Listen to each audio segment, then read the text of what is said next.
Bien, amados hermanos, estamos en el periodo de la cuenta del Homer y estuvimos leyendo que en este periodo Yeshua se apareció a sus discípulos y les habló de las cosas concernientes al reino de Dios, ¿verdad? Reino de Dios tiene varias facetas. En la faceta escatológica podemos decir, reino de Dios se refiere a la era mesiánica, al reinado mesiánico, cuando el Mesías va a reinar a todas las naciones. Nosotros nos apegamos y creemos, estamos persuadidos que el premilenarismo es cierto. ¿Qué es el premilenarismo? Nosotros creemos que el Mesías vendrá antes del milenio y que habrá un milenio literal de 1000 años, según lo dice los profetas y Apocalipsis. Aparte de eso, reino de los cielos en una esfera ya no tanto escatológica, sino personal. Reino de Dios también quiere decir el reinado de Dios en nuestras vidas. Dallas Willard define el reino de Dios de una manera muy práctica y aplica a todas las escrituras donde nosotros encontramos la palabra reino de Dios. ¿Cómo lo define él? Reino de Dios es el lugar donde la voluntad efectiva de Dios se hace. Así como dijo el maestro, venga tu reino. ¿Qué significa venga tu reino? Hágase tu voluntad como es hecha ¿en dónde? En los cielos, que se haga aquí en la tierra. En otras palabras, reino de Dios es donde a Dios se le obedece. Y habíamos estado hablando de algo que es sumamente necesario para tener el reino de Dios en nuestras vidas, que el reinado de Dios, el gobierno de Dios se manifiesta en nuestras vidas, y esta es la fe, ¿verdad? Habíamos visto cómo se dice fe en hebreo, emuná, ¿verdad? Que tiene que ver con algo sólido. Algo, la primera vez que se menciona, si se recuerdan, es cuando Moisés lo ponen sobre una piedra. ¿Y quién le tiene las manos a Aarón? A Moisés, perdón. Aarón y Hur, ¿verdad? Para que hubiera, ¿qué en sus manos? Firmeza. Entonces, había algo abajo de los brazos de Moisés, una base que le daba firmeza. Y eso es la emuná. Es aquella aceptación de una verdad con una base muy sólida. Y yo adapto mi vida a vivir en torno a esa verdad que he aceptado. Por eso vimos que en griego se dice pistis, y los teólogos medievales distinguían tres aspectos de la fe. Lo vimos: noticia, sensus y fiducia, que significa el contenido de la fe. Esto es todas las doctrinas que componen la fe dada una vez a los santos. La segunda es asentimiento. Esto es oír la palabra de Dios y yo tener asiento a eso, en el aspecto de que yo reconozco que eso es verdad. Pero no solamente eso, Hasatán sabe todas las verdades de la fe, y todas las verdades de la fe él piensa que son ciertas o falsas, que son ciertas. ¿Crees tú que Dios es uno? Bien haces, el Shema, ¿verdad? Fíjense, Jacobo dice, ¿tú crees en el Shema? ¿Crees tú que Dios es uno? Bien haces. ¿Los qué? Los demonios creen y tiemblan. En otras palabras, los demonios saben que es cierto, pero ¿qué es el factor de la fe que a ellos les falta? Les falta la tercera parte, que los teólogos medievales lo decían en latín fiducia, que significa la confianza de conocer esto, saber que es cierto y regir y direccionar mi vida a la luz de lo que creo que es cierto, actuar en mi vida sabiendo que esto es cierto. Entonces, tanto en hebreo como en griego, para los antiguos era una locura pensar que alguien puede tener fe sin obediencia. Eso era algo del gnosticismo, de Marción, por ejemplo, alguien, pero ninguno de los grandes de la fe llegó a pensar semejante barbaridad. Todo el mundo pensaba que aquella persona que de verdad tiene fe se notará, y la verdadera fe va a producir en él toda buena obra. No somos salvos por obras, sino para buenas obras. Es lo que dice Efesios 2:8, ¿verdad? Miren la clave de las palabras, preposiciones que usa Efesios 2:8. Y esto sé que muchos lo saben, pero como dice un verso, no me he cansado de repetir estas cosas, porque así es como el alma, el cerebro las absorbe. Efesios 2:8, cuando lo tengan me dicen amén. Efesios 2:8 dice, porque por gracia habéis sido salvados por medio de la fe, y esto no es de vosotros, es el don de Dios. En otras palabras, la salvación no se gana, la salvación se recibe por fe. El medio de la salvación es la fe, y es por la gracia de Dios, no por obras. Miren la palabra por obras. En otras palabras, nadie puede ser salvo por su obediencia, por los mandamientos que cumple, no porque los mandamientos sean malos, Hasbe Shalom, dice Pablo, sino porque no damos el ancho. Ninguno tiene el nivel de obediencia para salvarse a sí mismo. Solo una persona cumplió todos los mandamientos sin pecar nunca. De ahí, en todos los demás, se cumple lo que dijo Salomón: no hay hombre justo en la tierra que haga el bien y nunca que peque. Eclesiastés 7:20. También el rey David dijo: no se justificará delante de ti ningún ser humano. Es imposible justificarse por buenas obras, porque son insuficientes. ¿Son buenas? Sí, claro que son buenas. Ahora, incluso nuestras buenas obras, quiero aclarar, debido a que después del pecado nuestra naturaleza tiene una predisposición al mal, incluso nuestras buenas obras están mezcladas con motivos impuros. Fíjense qué problema es. Es decir, querer ser salvos por obras es algo imposible, no solamente porque algunas veces desobedecemos, sino que cuando obedecemos hay una mezcla de motivos, disposiciones del corazón que no son puras.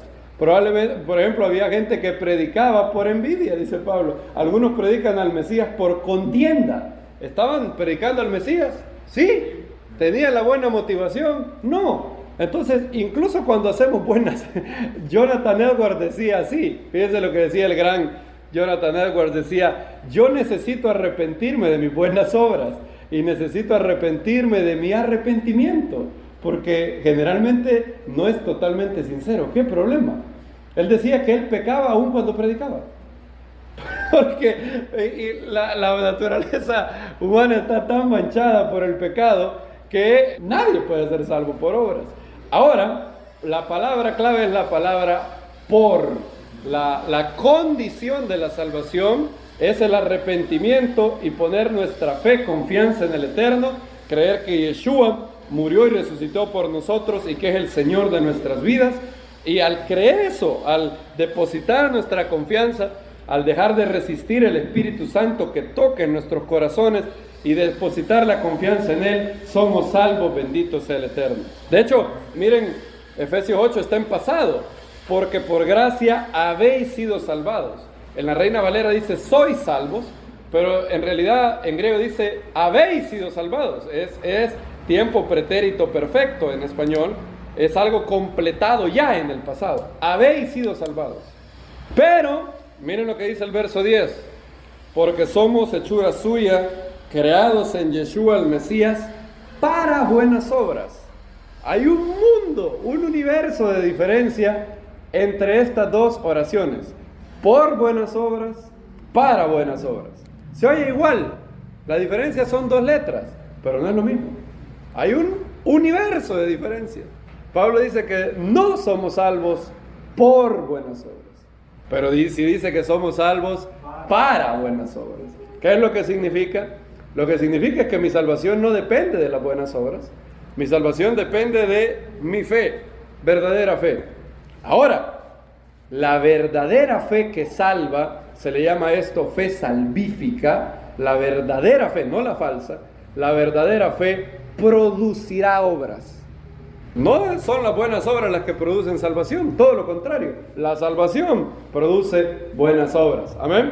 Es lo que leímos en Ezequiel 36:26. Cambiaré de vosotros el corazón de piedra, daré un corazón de carne, pondré mi espíritu. Eso es salvación. Y luego que dice, haré que andéis en mis estatutos y los pongas por obra. Miren lo que dice, haré. No dice, y ustedes harán buenas obras. Haré. En otras palabras, el Espíritu Santo mismo, aquella persona que tiene verdadera fe, lo salva. Vimos anteriormente que hay una fe que salva y una fe que no, ¿verdad? De hecho, hay fe superficial. ¿Se recuerdan que vimos? Simón el Mago se dice que creyó y fue bautizado. Y hay varias ocasiones, por ejemplo, en la parábola del sembrador, ¿se recuerdan? Dice que aquellos que del segundo grupo creen por un ¿qué? Por un tiempo. Pablo dice, si permanecéis en esto sois salvos, si no, creísteis en vano. O sea que hay fe que no salva y hay fe que sí salva. O sea, el problema no es la fe. Nunca, jamás vaya a decirle a alguien que la salvación no es por la gracia de Dios, por medio de la fe, porque usted está en contra de Dios si usted dice eso. La Biblia claramente dice eso. ¿Cuál es el problema? El problema no es la fe, el problema es la falsa fe. ¿Amén? El problema es la falsa fe. Jacobo, Santiago dice, si alguno dice que tiene fe y esa fe no produce obras, ¿podrá esa fe salvarle? Obviamente la respuesta es no, ¿verdad? Porque esa no es la fe genuina, no es la fe que salva. Y estuvimos viendo eso. Algunos hacen unas distinciones.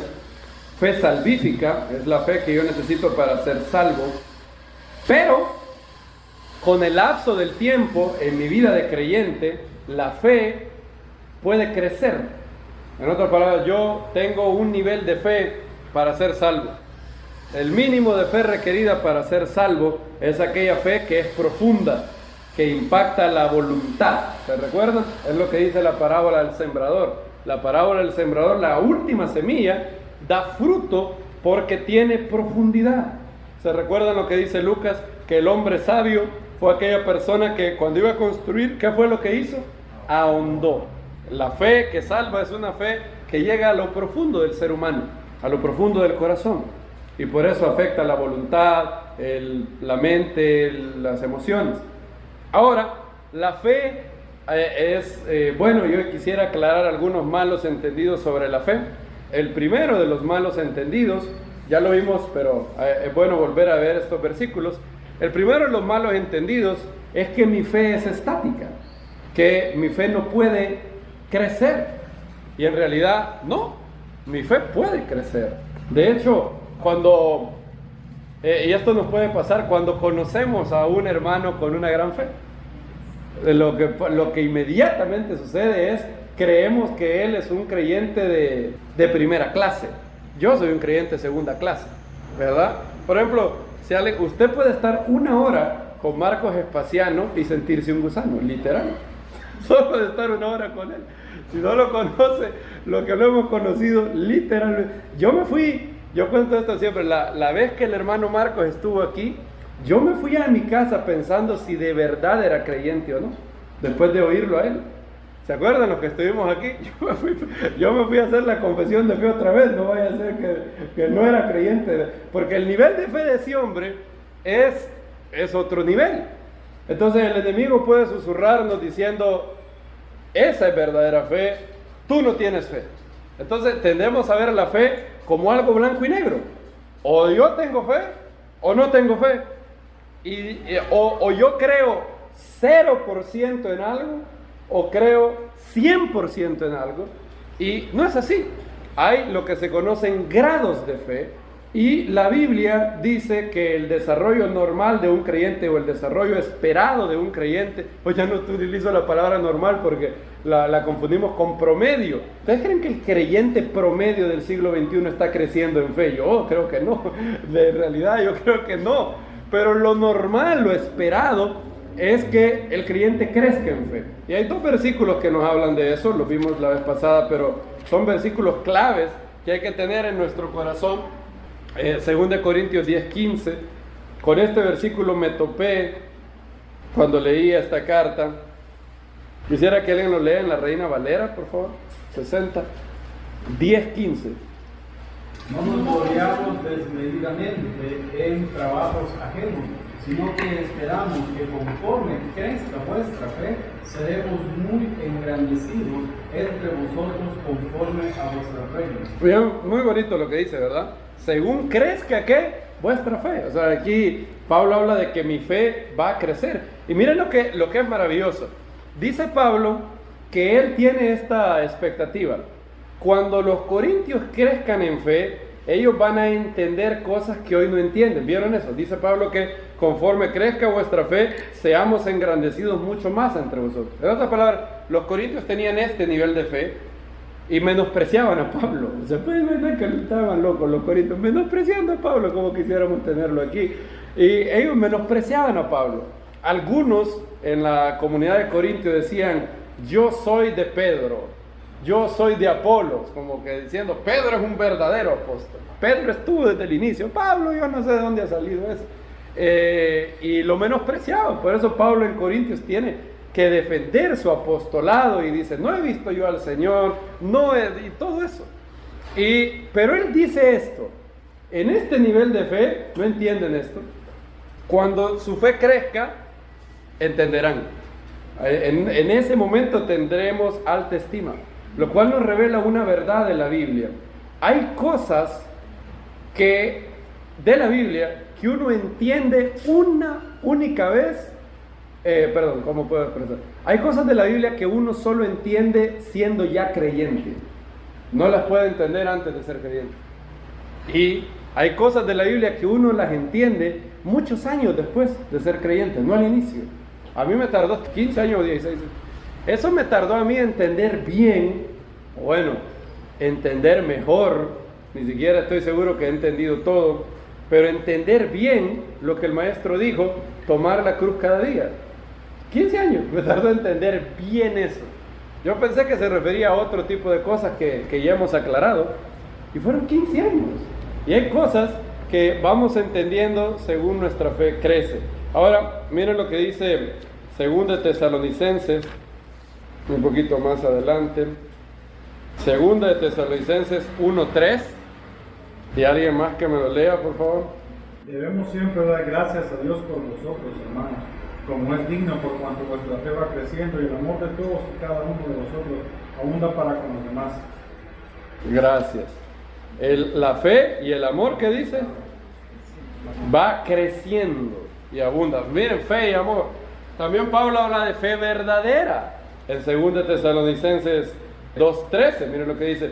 Pero nosotros debemos dar siempre gracias a Dios por vosotros, hermanos, amados por el Señor, pues Dios os escogió como primicias para salvación, en santificación de espíritu y ¿qué? Fe verdadera. Ahí está.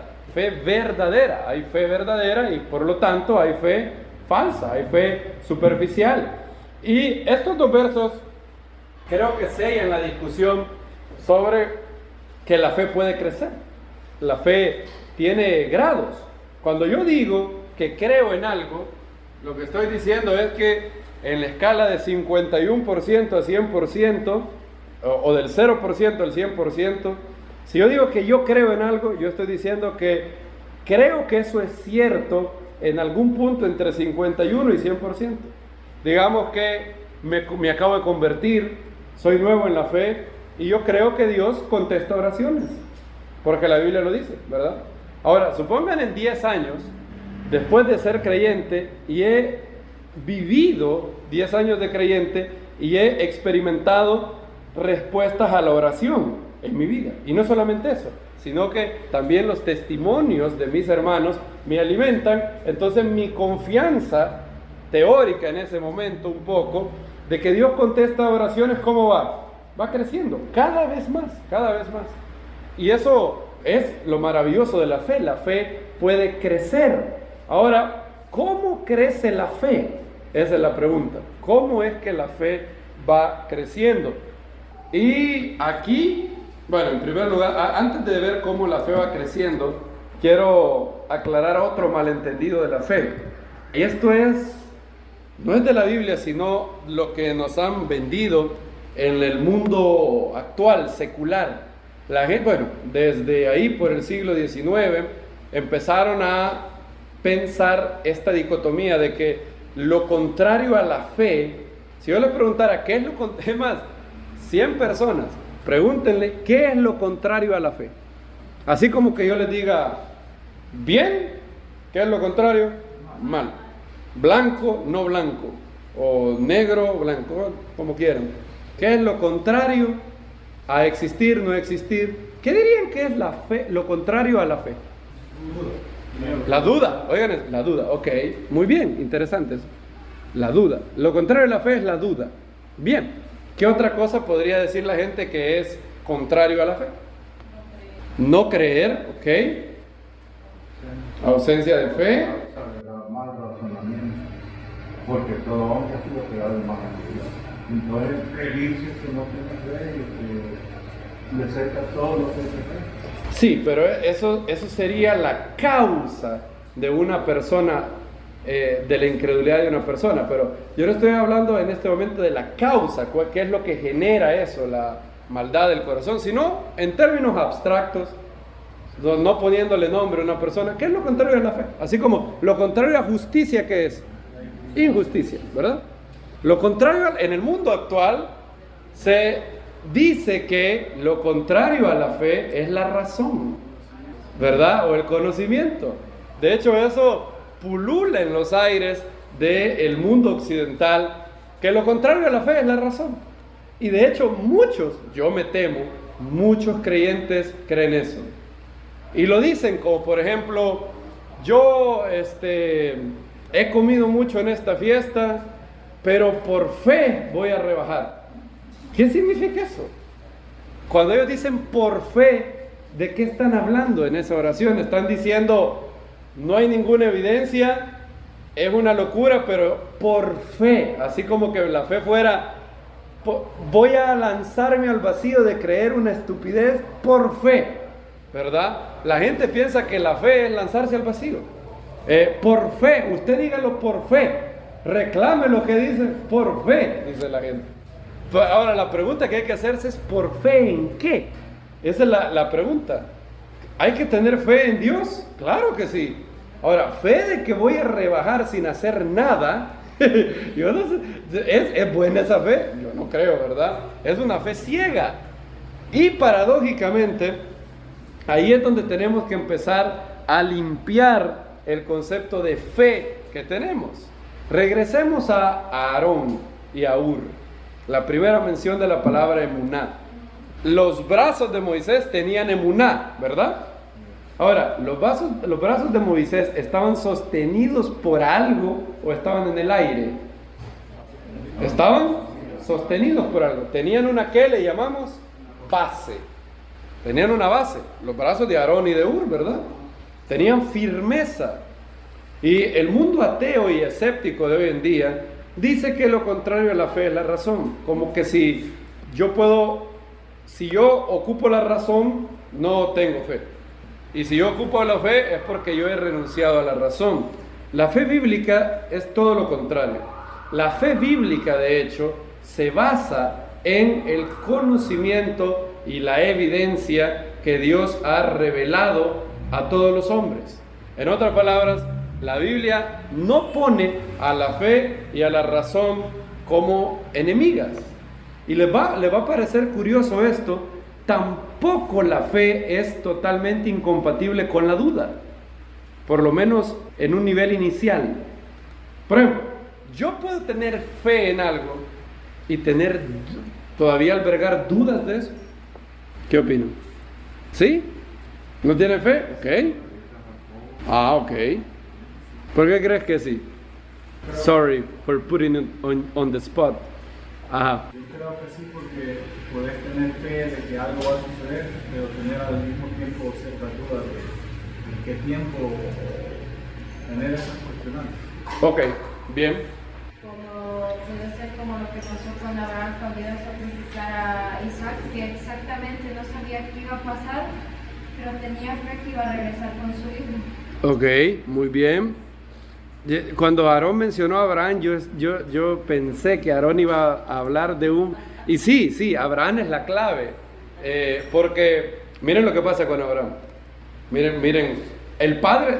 Si alguien va a hablar de fe, tenemos que revisar a este hombre, ¿verdad? El padre de la fe. Miren el padre de la fe. Génesis capítulo 15. Génesis capítulo 15 dice, bueno, Abraham está un poco desilusionado y le dice el verso 2, 15:2, respondió Abraham, Señor el Eterno, ¿qué me has de dar? Pues yo continúo sin descendencia, el heredero de mi casa será ese Damaseno Eliezer. E insistió Abraham, mira, no me has dado descendiente, de seguro es un criado de mi casa quien me heredará. Pero he aquí la palabra del Eterno a él diciendo, no te heredará este, sino que te heredará uno que saldrá de tus entrañas. Y lo sacó fuera y le dijo, contempla ahora los cielos, cuenta las estrellas, y si puedes contarlas, le digo, así será tu descendencia. Era algo increíble, de hecho, de pedirle a un hombre de esta edad creer que iba a tener un hijo. Pero miren lo que dice el verso 6. Creyó al Eterno y le fue contada por justicia. Ok, Abraham creyó. De hecho, este verso es utilizado por Pablo, por Jacobo, para hablar de la justificación de Abraham. ¿Dudas de que Abraham creyó? Nada, ¿verdad? Miren lo que sigue. Entonces le dijo, yo soy el Eterno que te saqué de Ur de las Caldeas para darte en posesión esta tierra. Y él dijo, mi Señor el Eterno, ¿en qué sabré que la he de poseer? Ahora, miren un poco más adelante, en Génesis capítulo 17:15. Dijo también Elohim a Abraham, a tu mujer Sarai no la llamarás Sarai, sino que tu nombre será Sara, y la bendeciré, y también te daré un hijo por medio de ella. Sí la bendeciré, y haré de ella naciones y reyes de pueblos procederán de ella. Miren lo que viene. Y cayó Abraham sobre su rostro, pero se rió, y dijo en su corazón, a un hombre de 100 años le habrá de nacer un hijo. Y Sara dará luz a un niño con 90 años. Abraham dijo a Elohim, ¿quién diera que Ismael viva delante de ti? ¿Qué opinan? ¿Tiene dudas el patriarca? Claro que tiene dudas. Pero yo pensé que habíamos dicho que Abraham creyó y le fue contado por justicia. Esto nos habla, y hay más ejemplos. ¿Quieren un ejemplo que yo no puedo digerir muy bien? Está en el último capítulo de Mateo. Mateo 28. Yo leo este capítulo y digo, ¿cómo es posible esto? Yeshua está resucitado delante de ellos. Yeshua está con un cuerpo glorificado. Miren lo que dice. La hermana Karen me decía que había terminado de leer Mateo hace poco. Sin duda este verso le ha de haber parecido curioso. 28:16. Los 11 discípulos fueron a Galilea, al monte que Yeshua les había indicado, y al verlo, lo reverenciaron. Proscuneo, dice en griego, que significa se postraron. Oigan, aunque algunos que dudaron. ¿Cómo es posible que dudaran teniendo a Yeshua ahí enfrente? Ese es el segundo ejemplo. Tercer ejemplo, el hombre que le dice a Yeshua, si puedes hacer algo, por favor hazlo. Y Yeshua le dice, si puedes, él le parafrasea, si puedes, todo es posible para el que puede creer, le dice. Y él le dice, creo, ayuda a mi poca fe. Entonces, veamos un momento, ¿ese hombre cree sí o no? Sí cree, pero está luchando ¿con qué? Con dudas. O sea que es posible para la fe existir en lucha con dudas. Juan el Bautista también. Juan el Bautista cree que Yeshua es el Mesías. Es más, Juan el Bautista fue el que dijo, ahí está el Cordero de Dios que quita el pecado del mundo. Y en Mateo 11, ¿qué hace?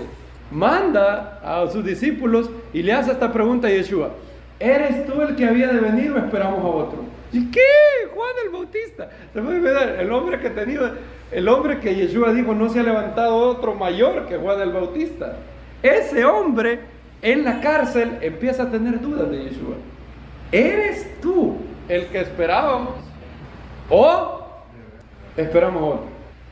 Entonces, la fe no necesariamente es incompatible con la presencia de dudas. Si una persona tiene fe y está luchando, aquejado de dudas, aún así puede tener fe. ¿Qué es lo contrario a la fe? Hay dos cosas que son contrarias a la fe en la Biblia. Una de ellas lo dijo la hermana. Eso sí es lo contrario a la fe. La Biblia indica que, como dijo la hermana Lupita, la cosa que es contrario a la fe es la incredulidad. Eso es lo contrario a la fe, que no es lo mismo que duda. Hay que distinguir entre una. Incredulidad es la obstinación constante del corazón de negarse a ver la evidencia, no creer a la evidencia y alejarse de Dios y no tener fe. Es lo que los 10 espías hicieron. Dice la Biblia que en Hebreos 4 que esa generación pereció. ¿Por qué? Incredulidad. ¿Por qué fueron incrédulos? ¿Qué fue lo que Hashem dice? ¿Hasta cuándo no me creerán por fe, así ciegamente? ¿Dijo eso Hashem? No.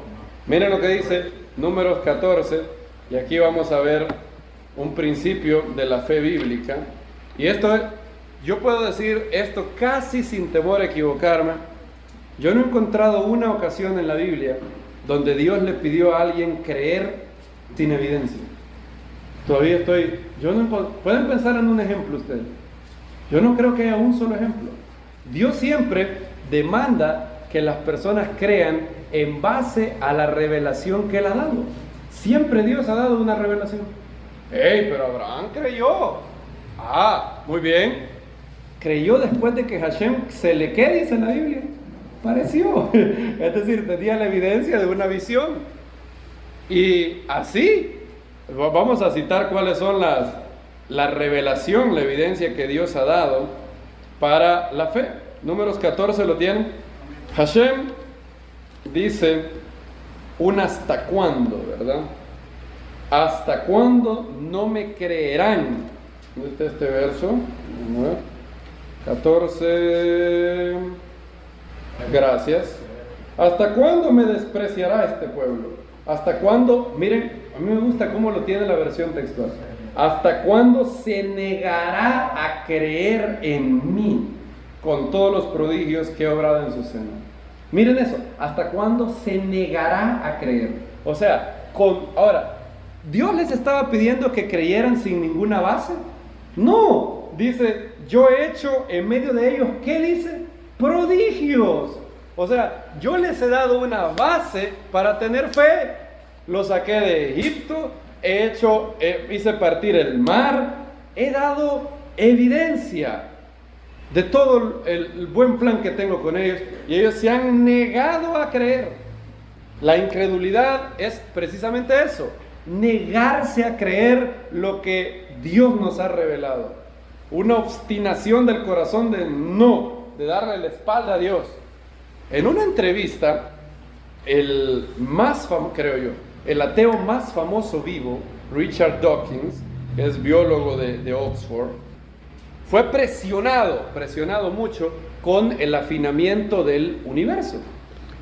Cada vez más, año tras año, entre más los científicos estudian, están dándose cuenta de lo increíblemente compleja que es la vida, de cómo está un diseño tan minuciosamente creado que una pequeña cosa si hubiera sido diferente, ninguno de nosotros estaría aquí.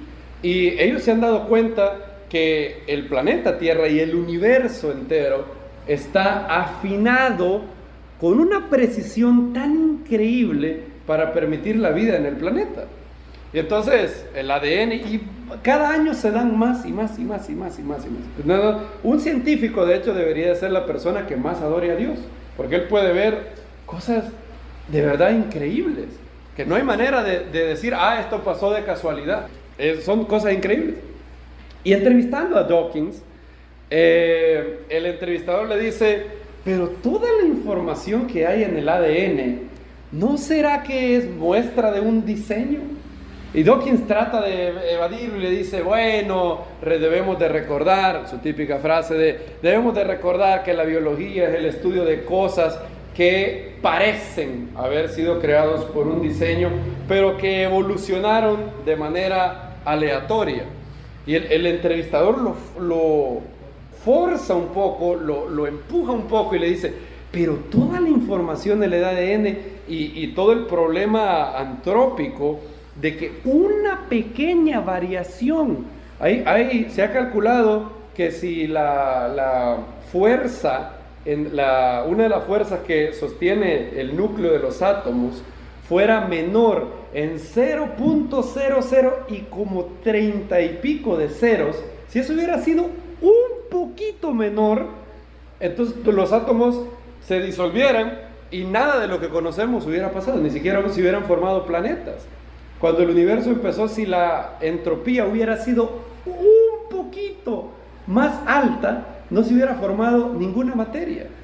Entonces Dawkins, conociendo el problema, y cuando lo forzan, dice, bueno, sí, viéndolo bien, se ve que hay algún tipo de diseño en el ADN, dice. Entonces, bueno, y le dice el entrevistador, ¿y ese diseño no podrá ser una muestra de un diseñador? Y Dawkins dice, se ve incómodo, de hecho en la entrevista se ve incomodísimo. Y él dice, sí, debe de ser muestra de un diseñador. Y lo que viene es para dejarnos perplejos. Debe de ser muestra de un diseñador, sin duda, pero no de un diseñador divino. Yo lo que creo personalmente, dice él, es que quizás algo similar a lo que Francis Crick dijo, debe ser cierto, que alienígenas vinieron a este planeta y sembraron vida en la Tierra. ¿Se puede imaginar eso? Después de ver el orden de la creación, después de ver el diseño, si usted ve un relojero, decía Polly, a pesar de que si usted ve un reloj, por más de que usted no conozca el relojero, sabe que alguien ¿qué? Lo hizo. O usted cree que si usted va en la playa y descubre un mensaje que dice Juan ama a María, juntos forever, ¿ustedes dirían que los cangrejos hicieron eso? ¿Ustedes dirían que las olas del mar hicieron ese mensaje? Obviamente no, ¿verdad? Si hay inteligencia, si hay un diseño, si hay un mensaje, si hay información, nosotros sabemos que eso supone una mente. Pero Dawkins se niega a creer en Dios. Él prefiere decir, bueno, lo que debe de haber pasado, dice, es que unos alienígenas vinieron y tiraron semillas de vida en la Tierra. De hecho, hasta tiene nombre esa teoría, se llama panspermia, que los alienígenas vinieron y tiraron semillitas de vida, de la cual vino toda la vida de la Tierra. ¿Quieren un ejemplo de incredulidad? Hela ahí, Dawkins. Él hace exactamente lo que hicieron los 10 espías. Él se niega ¿a qué? A creer. O sea, no es que tenga dudas. Fíjense que es muy distinto la incredulidad a la duda. De hecho, los apóstoles están, ¿cómo dice la Biblia? Postrados. Pero algunos, ¿qué dicen? Dudan, aún postrados. Abraham está postrado delante de Dios y se está riendo y dice, a Sara le van a... Qué curioso eso. El hombre le dice a Yeshua, creo, ayuda a mi poca fe. Y lo más maravilloso es que Yeshua sanó al hijo de ese hombre. Eso es lo que es increíble. Imagínense si la Biblia dijera, bueno, y Yeshua respondiendo dijo, cuando tengáis por vuestra poca fe, no puedo hacer ese milagro. Vete, hay que te socorra con tu hijo, alguien más. Pero no. Yeshua vio la disposición que había en ese hombre. Era una fe de, yo quiero creer, yo de hecho creo, pero hay dudas que me asaltan. Ayuda a mi poca fe. Y Yeshua honró la poca fe. De hecho, él tenía misericordia de los que él llamaba, de lo que en griego se llama oligopistos. ¿Se acuerdan qué significa oligopistos? Hombres de qué? Poca fe. Cuando fíjense, Pedro tuvo la fe de decir, Señor, si eres tú, ¿qué? Manda que vaya a ti. Y Pedro comenzó a caminar en el agua, pero dudó. Inmediatamente cuando empezó a hundirse, ¿qué hizo Yeshua? Dijo, este no tiene fe, que se hunda. No fue lo que dijo él. Dice la Biblia que, leámoslo, creo que está, si mal no recuerdo, Mateo 14. Ahora, yo voy a hacer una apreciación. No me malinterpreten, no estoy diciendo que la duda es buena. No me vayan a malinterpretar. De hecho, oigan los verbos que he usado. Una persona puede tener fe aunque luche con dudas. Generalmente nosotros luchamos contra cosas que no son buenas. La duda no es buena. Y de hecho, si persiste por mucho tiempo, puede llegar a ser sumamente tóxica para la vida espiritual. Es lo que dice Jacobo. Una duda, si una persona sigue en el camino de dudar y tener muchas dudas, va a llegar a un punto en donde va a ser inconstante en todos sus caminos. No piense el hombre que podrá obtener algo de Dios de esa manera. No estamos diciendo que la duda es buena. La pregunta no ¿es la duda buena? Claro que no es buena. Y puede ser destructiva. Yeshua le dijo a Tomás, ve y pon tu mano aquí, y no seas, ¿qué le dijo a Tomás? Incrédulo, sino que creyente. La duda no es buena. Pero lo que yo pregunté no es si es buena la duda, pregunté qué es lo contrario a la fe. Lo contrario a la fe es la incredulidad, no la duda. Miren Mateo capítulo 14. O sea, obviamente debemos de hacer nuestra tarea, ir resolviendo dudas que puedan ser obstáculos para tener más fe. No estoy diciendo que sean buenas. 14:30. Bueno, desde el 28. Pedro entonces respondiendo le dijo, Señor, si eres tú, ¿qué le dijo? Manda que vaya hacia ti sobre las aguas. Él le dijo, ven. Bajando la barca, Pedro anduvo sobre las aguas y fue hacia Yeshua. Pero al ver el viento, tuvo miedo y comenzó a hundirse. Y gritó, Señor, sálvame. Este es el mismo grito que todos tenemos y podemos tener cada vez que nuestra fe falta. ¿No es maravilloso? Cada vez que mi fe falta puedo decir, Señor, sálvame. Y miren lo que dice. Al instante, Yeshua extendiendo la mano, trabó de él y le dijo, falto de fe, hombre de poca fe, ¿por qué dudaste? Claro, esto nos muestra que yo puedo tener fe, poquito, puedo tener dudas, y también me muestra que las dudas no son buenas.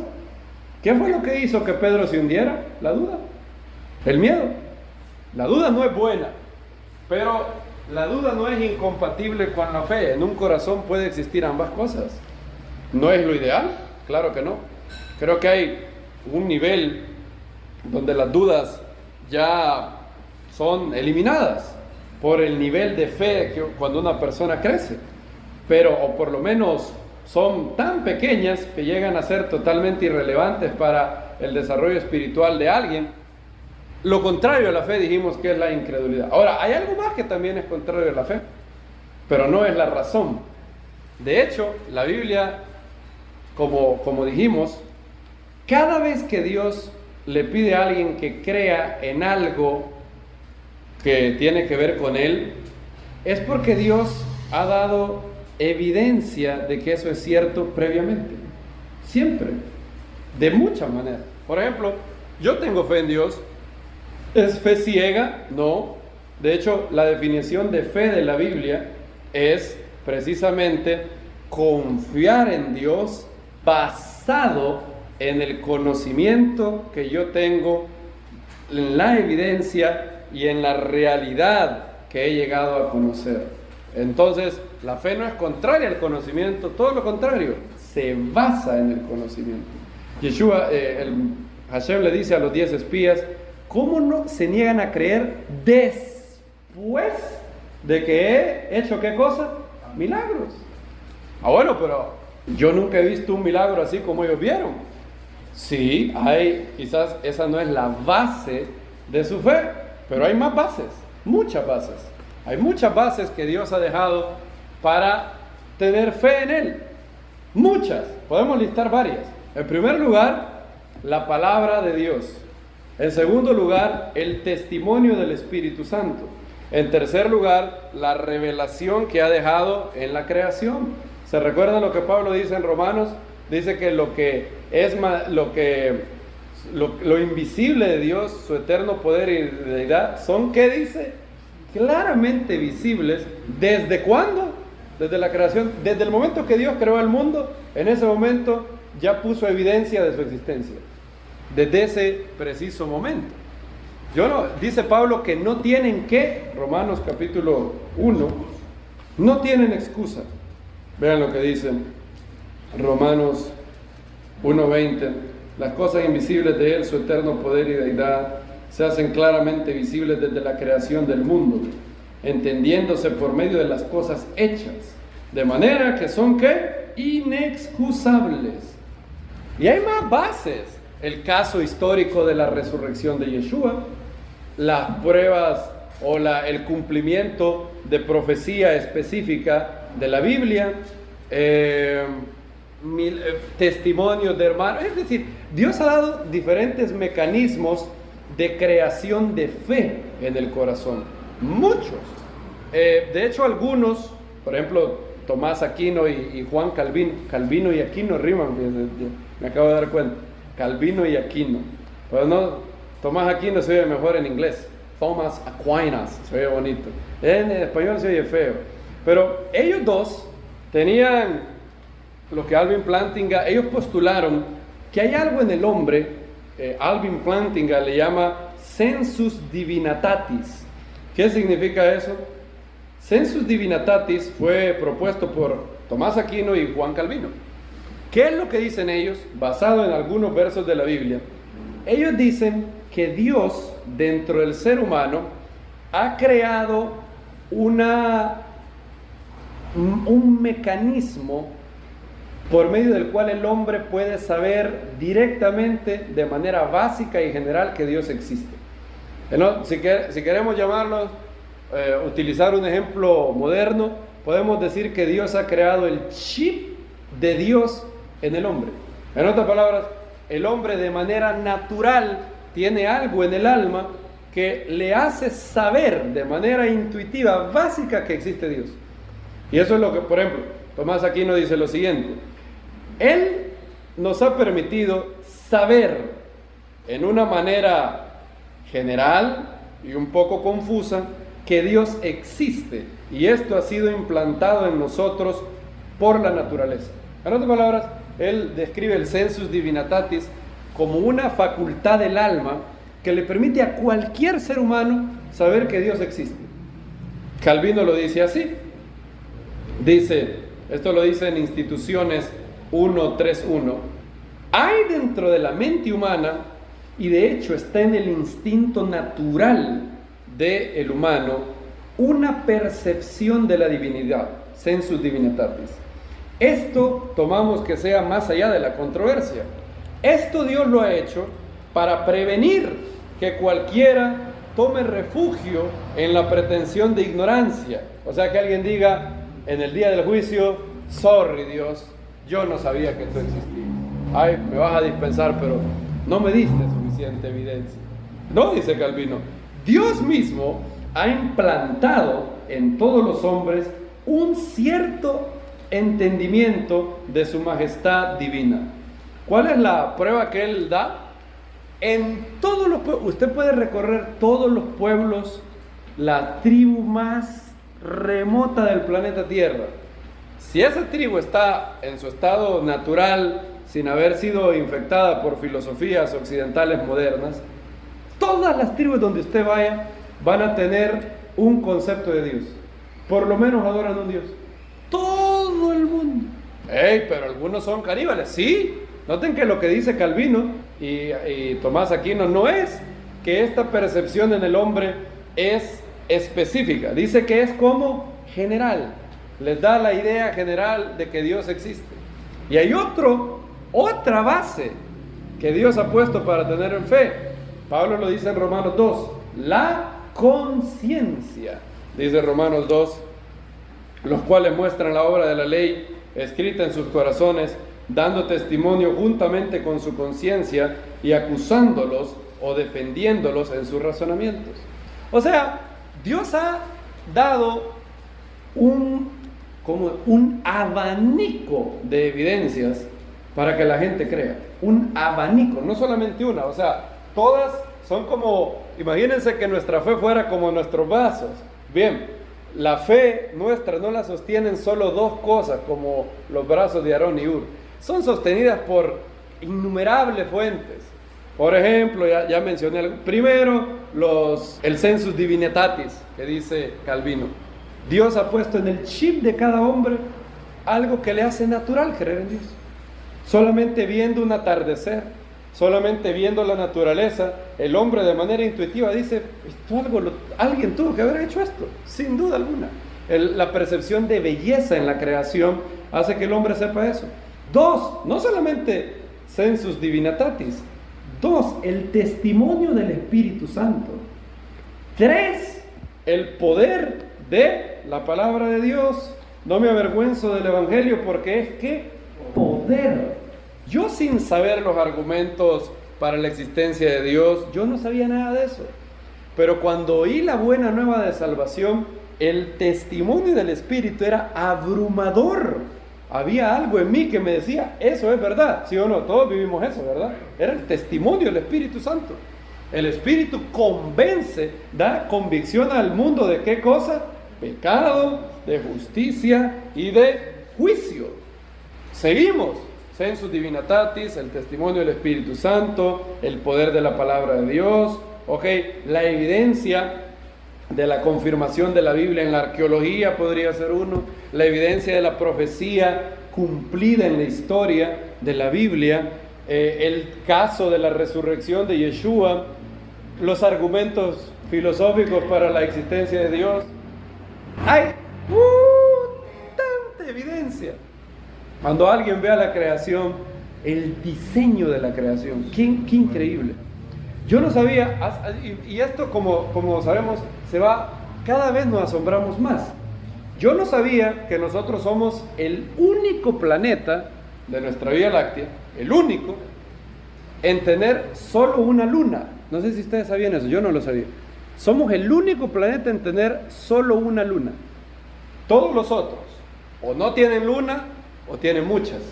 Por ejemplo, creo que Júpiter, si no ando mal el número, pueden chequear esto luego, pero Júpiter creo que tiene 69 lunas. Saturno creo que tiene 84 o 94, no me acuerdo muy bien el número, pero tienen decenas de lunas. Hay varios planetas que tienen 3, hay otros que tienen más de una luna, y hay planetas que no tienen luna. Usted dice, bueno, luna, ¿y quién necesita la luna? La luna es tan necesaria. Si la luna deja de existir, nosotros inmediatamente dejamos de existir también. Ahora, algo maravilloso de nuestro sistema solar. ¿Saben ustedes que la distancia de aquí a la luna, hay una distancia de 384.400 kilómetros? Ah, hermano, qué bendición saber eso. Bueno, no les importa, ¿verdad? Está bien. No está supuesto de que les importe. ¿Saben cuál es la distancia al Sol? La distancia al Sol es de 150 millones de kilómetros. Ahora, si ustedes dividen la distancia entre el Sol y la Luna, la distancia entre la Luna y la distancia que hay del Sol a la Tierra es 400 veces mayor que la distancia de la Luna a la Tierra. 400 veces mayor. O sea que de aquí a la Luna, usted tiene que multiplicar la distancia de aquí a la Luna por 400 y llega al Sol. ¿Ok? 400 veces más. Ustedes dirán, bueno, ¿y qué tiene que ver eso? Aquí viene lo que nos quita el aliento. ¿Saben ustedes cuál es el tamaño del Sol y el tamaño de la Luna? El Sol es 400, casi exactamente. El Sol es 400 veces más grande que la Luna. Entonces, ¿qué genera eso?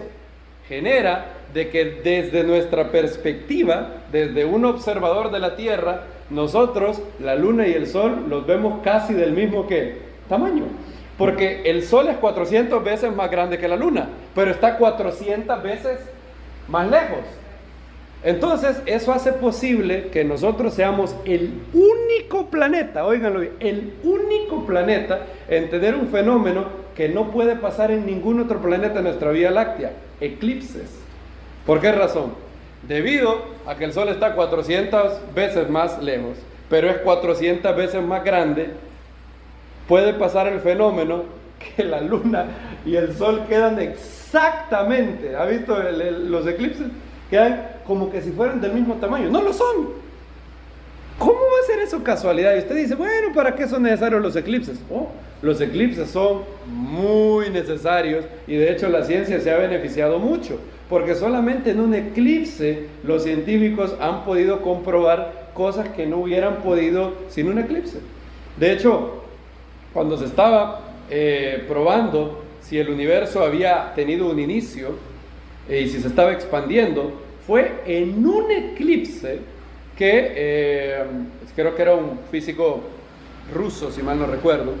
Él en un eclipse pudo probar que las ecuaciones de Einstein de la relatividad eran ciertas. Él lo pudo demostrar en un eclipse. Sin un eclipse no hubiera sido posible, porque él no hubiera podido tener la capacidad de ver lo que vio. Y yo encontré eso fascinante. No hay... lo otro. La luna que nosotros tenemos no es una luna, es una lunota. La luna que tenemos tiene una masa... No hay ninguna luna en la Vía Láctea, en nuestros planetas, en nuestro, digamos, el espacio, en nuestro universo que podemos ver, y el conjunto de planetas que todos aprendimos en la escuela, ¿verdad? ¿Cuáles eran? Mercurio, Venus, la Tierra, Marte, Júpiter, Saturno, Urano, Neptuno. Bueno, Plutón de hecho ya no es planeta, ¿verdad? Los científicos, ya lo que aprendimos hay que actualizarlo. Plutón ya no es planeta, pero somos el único planeta que tiene una luna tan grande, una luna enorme. Ahora, si la luna no estuviera en la distancia que está y no tuviera el tamaño que tiene, exacto, imagínense, todo eso tuvo que haber sido afinado. ¿Cuál es la probabilidad de que todo esto pasó por coincidencia? Que todo esto pasó así, casualidad. Una probabilidad absurda. La luna es la que hace posible que hayan las mareas que necesitamos para que la tierra tenga nutrientes. Pero si estuviera más cerca, hubiera un problema. ¿Cuál sería el problema? Las mareas serían tan grandes por el campo gravitacional de la luna que ¿qué pasaría con todos los continentes? Quedarían totalmente inundados. Y todo eso, y ahora hay más de 100 factores más, así. ¿Cuál es la probabilidad que todo eso haya sucedido al azar? De hecho, esto fue lo que hizo que el entrevistador presionara a Dawkins y Dawkins tuviera que decir, fue interesante verlo decir esa palabra. Sí sabemos que hay un tipo de diseño, pero inmediatamente dijo, pero no es un diseñador divino. Probablemente fueron los alienígenas. Cuando un científico tiene que apelar a los alienígenas para explicar el diseño de la creación, entonces ya sabemos que hay un gran diseño, ¿verdad? Ahora usted dice, bueno, eso probaría la existencia de Dios, pero no del Dios de la Biblia. Bueno, de la Biblia hay tanta evidencia, amado hermano. Es más, Craig Kinner hace poco hizo su obra magna de 1200 páginas de documentación de milagros. Entonces, hay tanta evidencia que la fe, y ahí es lo importante que hay que destacar, la fe no es contraria a la razón. ¿Qué es lo contrario a la fe? Incredulidad. Hay otra cosa que no es contraria a la fe necesariamente, pero sí puede ser un distractor de la fe y puede llegar a convertirse en algo que puede hacer que disminuya en nosotros. Cuando la Biblia pone en contraposición a la fe con algo más, no dice por fe andamos y no por la razón, no dice eso, dice por fe andamos y no por vista. Fíjense qué curioso, 2 Corintios capítulo 5, ¿verdad? Si mal no recuerdo. Vamos a terminar. 2 Corintios 5:8, 5:7, ¿verdad? Porque vivimos, ¿por qué dice? Por fe y no por vista. Ahora, en el contexto, ¿qué quiere decir eso? ¿Quiere decir que Dios tiene algún problema con la vista? No, ¿verdad? ¿Quiere decir que hay algún problema con la evidencia? No. De hecho, una y otra vez Dios está dispuesto a dar, y Dios ya ha dado suficiente evidencia para que cualquier persona crea y le obedezca. De diversas maneras. El abanico que listé, y hay más, de hecho. El argumento de la contingencia, el argumento de la conciencia. ¿Cómo es posible? ¿Usted cree que alguna vez algún material orgánico, sin vida, pueda llegar al punto de tener lo que nosotros tenemos. Usted se ha maravillado del regalo de la conciencia, no de la conciencia no estoy hablando de conciencia moral, sino de la capacidad de abrir los ojos y ser consciente del mundo exterior. Es algo increíble. Y bueno, más. No está hablando de eso. Lo que Pablo está hablando es que fe no es contrario a razón. La fe sí puede ser en contraposición a la vista. Y aquí quiero citar a un Scott Hoffman que lo ha dicho muy bien. Fíjense. Miren lo que dice la definición, el comentario que él hace a 2 Corintios 5:7. Dice él: fe es confiar en las promesas de Dios para el futuro. ¿Sí? ¿Está en lo correcto él? Sí, ¿verdad? Hebreos 11 dice: es pues la fe la convicción de lo que se espera. ¿Se espera en qué? ¿Pasado, presente o qué? Futuro, es algo futuro. Es pues la fe la convicción de lo que se espera. Es pues la fe la certeza de lo que se espera, la convicción de lo que no se ve. Es decir, lo que está en contraposición, no quisiera decir contrario, pero es la vista, ¿verdad? La vista y el futuro. Entonces dice él: fe es confiar en las promesas de Dios para el futuro, no a pesar de lo que uno sabe, sino precisamente debido a lo que uno sabe. Fíjense qué curioso. ¿Por qué yo tengo fe de que el Mesías va a venir y que un día Él irrumpirá los cielos? ¿Eso es algo que lo estoy viendo ya? No, ¿verdad? Yo no lo veo. Ahora, ¿cómo yo puedo creer eso basado en lo que yo sí sé de Dios hoy y en el pasado? Puedo esperar lo que viene en el futuro. Ahora, él sigue y dice: la falta de vista en este pasaje, en 2 Corintios 5:7, no se refiere a que la fe tenga una base incierta, sino al hecho de la consumación de las promesas de Dios todavía no se ha llevado a cabo. De hecho es correcto, ¿verdad? En el contexto, Pablo, ¿de qué está hablando? De la resurrección de los muertos. ¿Ya vimos la resurrección? No hemos visto la resurrección. La resurrección de los muertos no ha pasado. Entonces yo no la estoy viendo ahorita. Yo no estoy viendo ahorita al hermano Balmore ya con el cuerpo glorificado. Yo no lo veo así.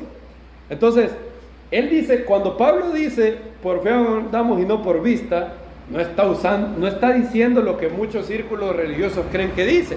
Bueno, lo que Pablo está diciendo es que uno tiene que andar por fe, aunque no haya ninguna evidencia de que lo que uno cree es cierto. No, Pablo sabe, es más, este es el mismo hombre que dijo: yo sé a quién que he creído. Pablo tenía base para su fe, mucha base. Es más, él vio a Yeshua resucitar. Él no puede estar en contra de la vista mucho, porque él vio a Yeshua resucitado. Lo que Pablo está diciendo, dice, lo voy a volver a repetir. Cuando Pablo habla de la falta de vista en 2 Corintios 5:7, no se refiere a que la fe tenga una base incierta. La fe, como dijimos, tiene una base sólida, no incierta, sino el hecho de que la consumación de las promesas de Dios todavía no se ha llevado a cabo. El punto de Pablo en 2 Corintios 5:7 no es epistemológico. Esto es, no es de que no podamos saber cosas, no es de que solamente podemos saber cosas por fe, dado que no tenemos ninguna razón buena para creerlas. No es eso lo que Pablo está diciendo.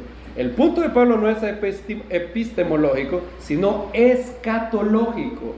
Esto es, que vivimos en el presente confiando en las promesas de Dios para el futuro, las arras de lo que ya estamos experimentando en el Espíritu.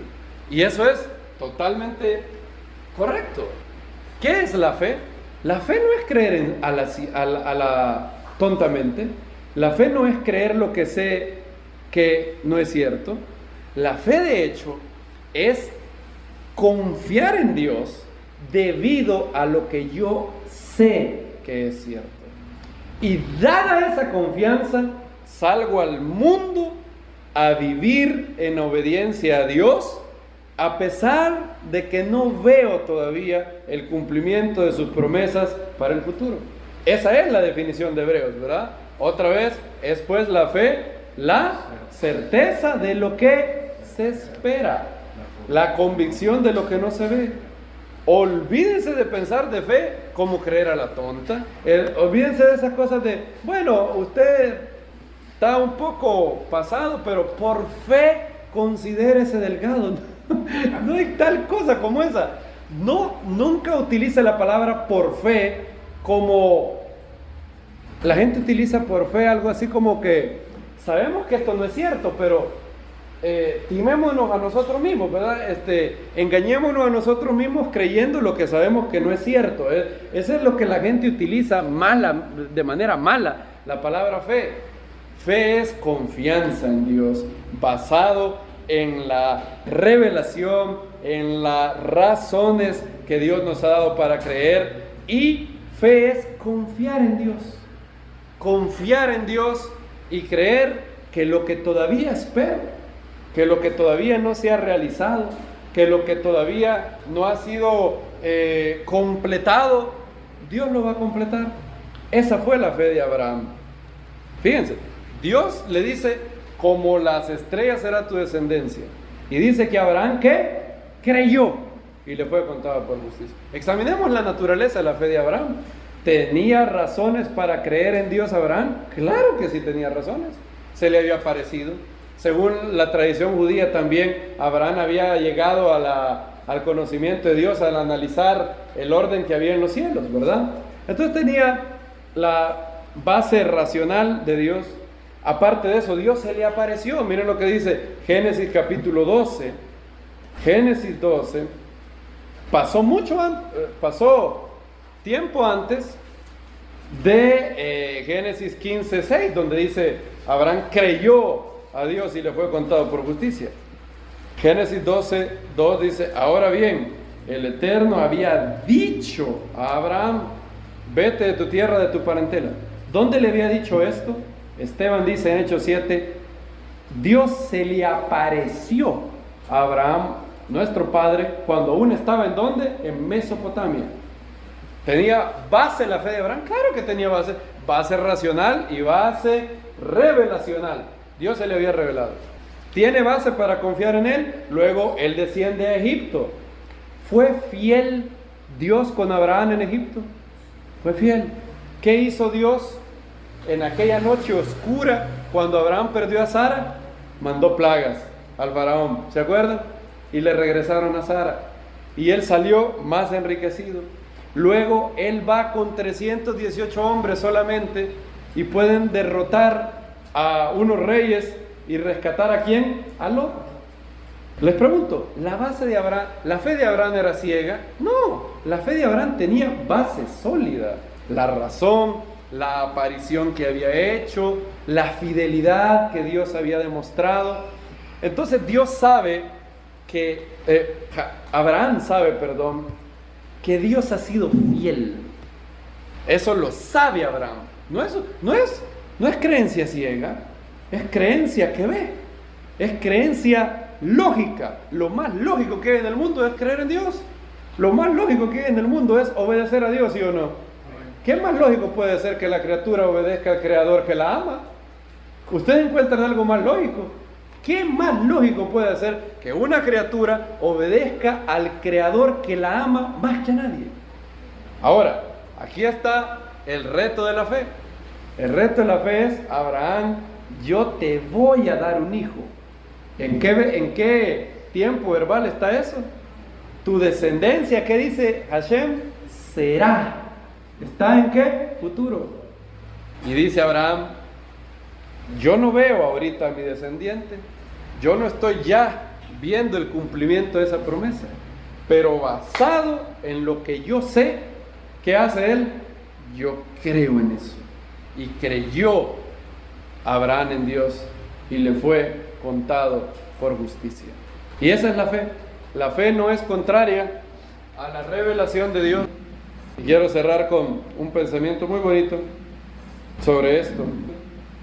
P.T. Forsyth dijo lo siguiente: confiar en Él no es un salto en la oscuridad, pero, sin embargo, sí es una aventura Fíjense qué curioso. Confiar en Él no es un salto a la oscuridad. No es un salto sin razón, sin a la loca. No, lo más lógico del mundo es confiar en Dios. Confiar en Él no es un salto a la oscuridad, pero es una aventura, sin embargo. Es una aventura de coraje y no de desesperación, de percepción y no de quedarse asustado. C.S. Lewis dijo, la fe es aceptar las cosas que la razón una vez, fe es confiar en las cosas que una vez la razón aceptó, incluso cuando no estamos viendo las cosas. C.S. Lewis lo vio claramente. Lo que Pablo pone a la par de la fe no es la razón, es la vista. Y hoy hemos aprendido varias cosas sobre la fe, ¿verdad, amados hermanos? Hemos aprendido varias cosas. Uno, la fe, lo contrario de la fe es la incredulidad. La fe puede existir en un nivel con dudas.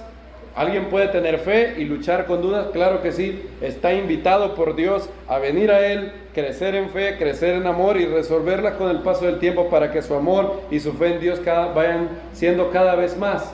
También hemos aprendido que la fe no es contraria a la razón. La fe es precisamente confiar en Dios basado en lo que Él ha revelado y en la base sólida de la evidencia que Él ha dado para su existencia, de que su Hijo es el Mesías, que le resucitó entre los muertos, y también basado en el testimonio del Espíritu Santo. Dice, aquel que cree en Dios, tiene el que ha creído en Yeshua como el Mesías, tiene el testimonio, ¿dónde dice Juan? En sí mismo.